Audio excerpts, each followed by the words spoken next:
Hi, Dwight Tankersley with Agency on Main Auction Services. Chris Hensley and I handle the auction division here.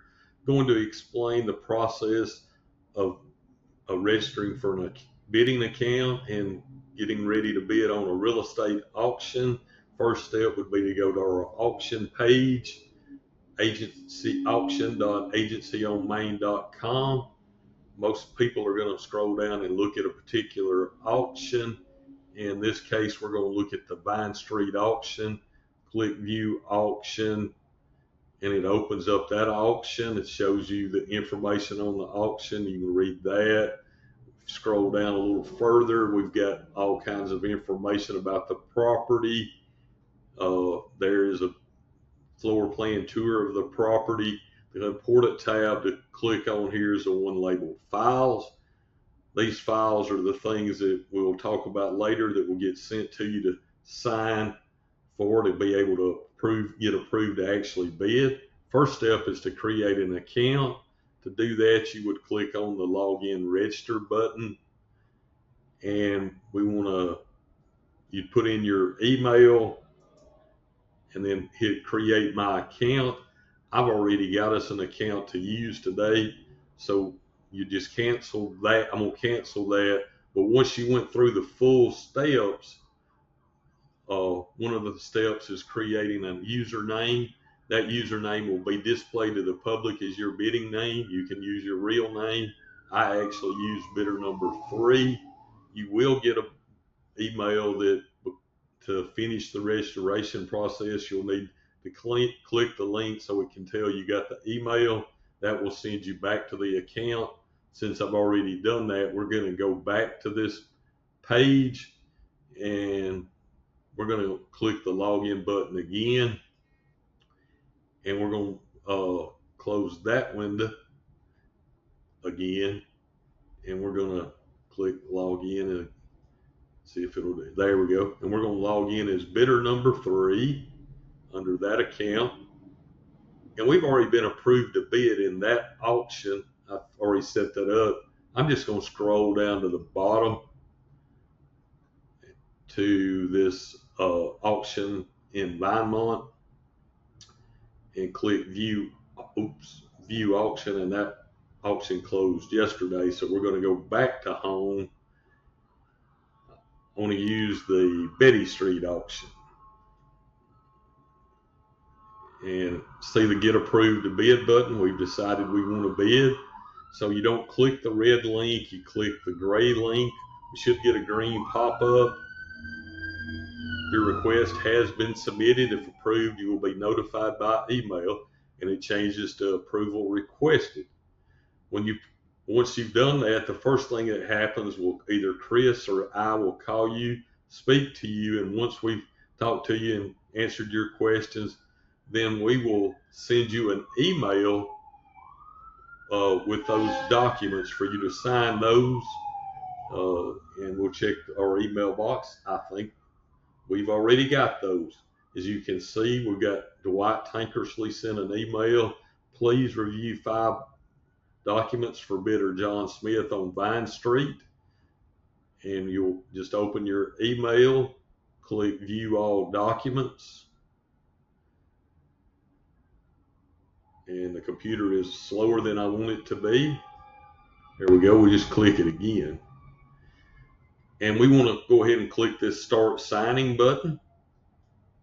And it scrolls down, but you can scroll up. The first one is a RECAD, which is the real estate brokerage disclosure. You can read that. In this auction, we will be, and you just click one of these 2 boxes to sign, and you'll have to click it twice. See, it's going to adopt and sign that document. We're going to scroll back and look at it. That document you can always scroll up. We are a single agent of the seller in real estate auctions. The next document becomes the information package on the auction, has our complete terms. We're going to ask you to finish signing the document, read through these. All auctions, real estate auctions, have a 10% buyer's premium that's added to the bid price to determine the final purchase price. So if you bid $100,000 and are successfully high bidder, Your purchase price is $110,000 plus the closing cost. I recommend you budget on $100,000 purchase, about $1,500. That includes your title insurance, which is based on cost of the property.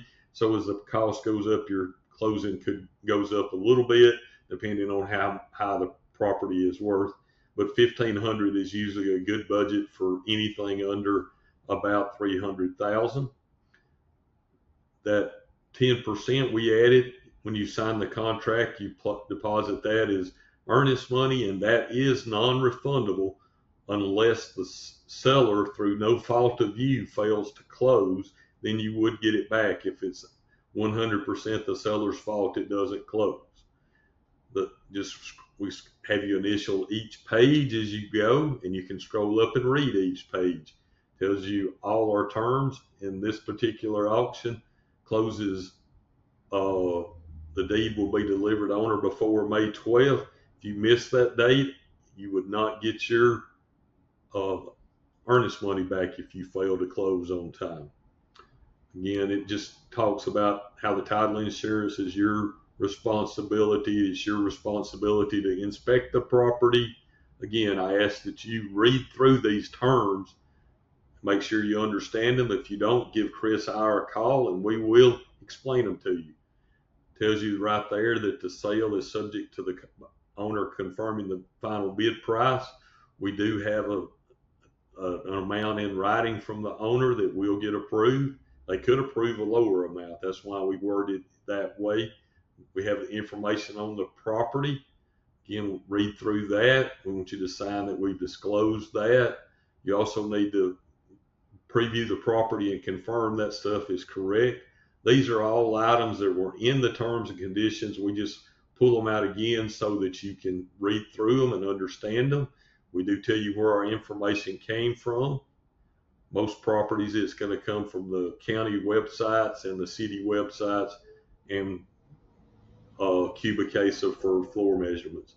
We do include tax maps. I want you to just initial that you've seen those tax maps and initial that you have seen the floor plan here, which was created by an app called Cubicasa.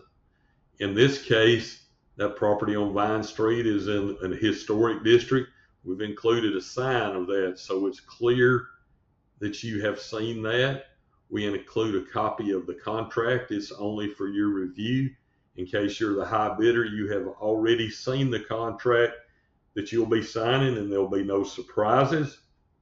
Just initial each page of that, and you can scroll up and read through each page. I recommend that you do that. I'm not going to take that time there. Then you sign at the bottom that you acknowledge the receipt and agree to abide by the terms and conditions of this package. This is another document that just confirms that you've received it and outlines some of the other terms. Again, all these were already in there, including this one that tells you the system will bid your max bid until the reserve is met. I'll explain that a little more. What it skipped over there was the pamphlet about lead-based paint. This particular lead-based paint occurs in houses that were built before 1978.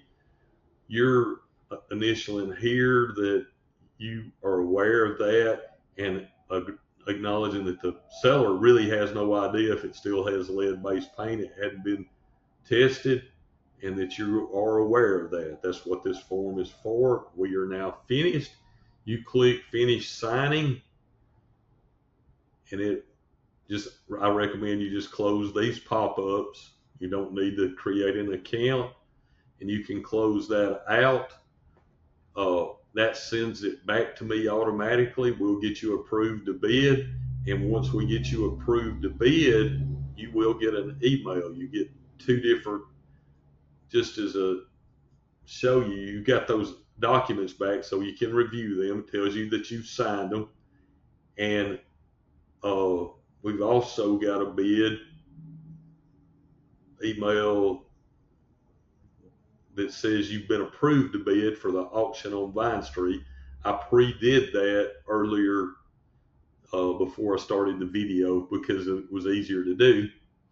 So now we're going to click the home button, We're going to go to the auction on Vine Street. And if you click the end of that auction, you will see that that button is no longer there to get approved to bid, that you could bid. All you have to do, it shows you the current bid is 129. The next possible bid is 130. The high bidder is reosales@hotmail.com. That's where your name would go if you became high bidder. And if you just wanted to bid the 130, all you got to do is quick hit that, and it pops up, are you sure? We're going to click no. You could put a different number in here and the system will bid for you, but first it's going to bid until the reserve is met. So if you put in 150 and the reserve was 140 and there was no other underlying bids there, and since it's reserve not met, there isn't, it would either bid, if you put in 150 and the reserve was 140, it's not. It would bid 140 and then bid up. In this case, it would bid 150.